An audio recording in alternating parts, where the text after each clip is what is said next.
Assalamualaikum warahmatullahi wabarakatuh.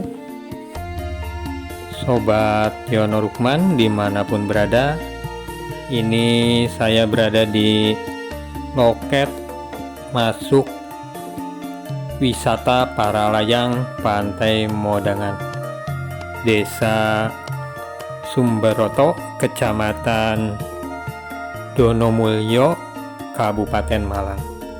Ini ada dua jalur ya. Ini saya masuk yang ke arah kiri dulu ke wisata para layang Bukit Waung, Pantai Modangan. Jaraknya dari loket ke Bukit Waung, wisata para layang 200 meter. Ini di sini kita melewati ada villa yang bagus ya. Bangunannya bagus. Villa di Bukit Waung. Kita lanjut terus ke arah Bukit Waung. Pas ini di sore hari sambil melihat kondisi sunset di sini.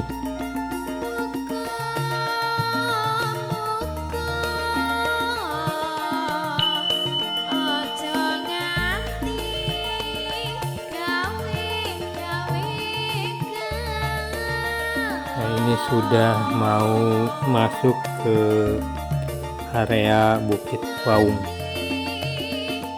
wisata para layang. Nah, kita parkir dulu sepeda motornya. Kita nanti jalan ke sini, ke gerbang wisata para layang Bukit Waung. Ini bisa menikmati suasana sunset di sore hari di bukit sini, melihat luasnya laut di sini ya, di Pantai Modangan dengan pemandangan yang indah.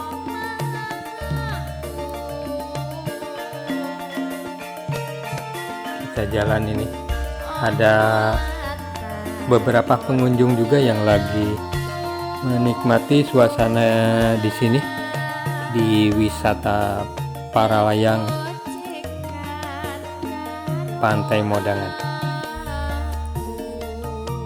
Kemudian setelah dari sini nanti ke arah Pantai Modangan ya, kita kembali ke arah loket untuk menuju ke Pantai Modangan, ngambil yang jalur lurusnya sekitar 1,5 kilometer dari loket ke Pantai Modangan. Untuk ke Pantai Modangan jalannya mudun ya, turun. Untuk tetap hati-hati membawa kendaraan. Mungkin untuk kendaraan itu mobil kecil yang lewat ke sana ataupun elok. Nanti di Pantai Modangan luas sekali ya ininya, tempatnya untuk keliling melihat suasana di Pantai Modangan.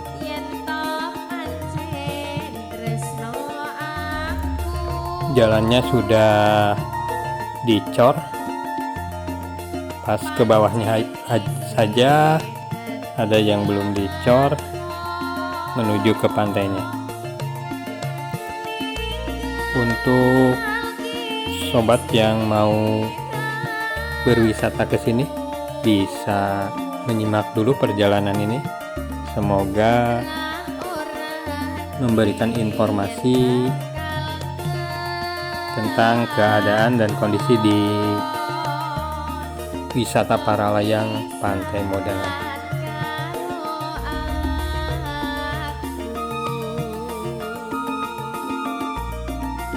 Ikuti terus perjalanan channel ini. Semoga memberikan informasi dan bermanfaat.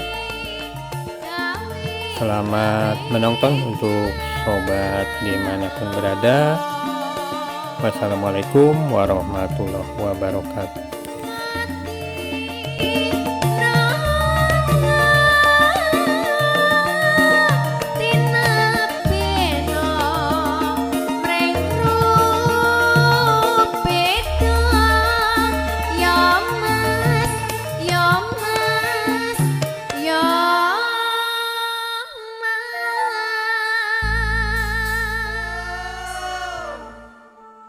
Bayu Musik. Apa kowe ra kelingan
Bayu Musik.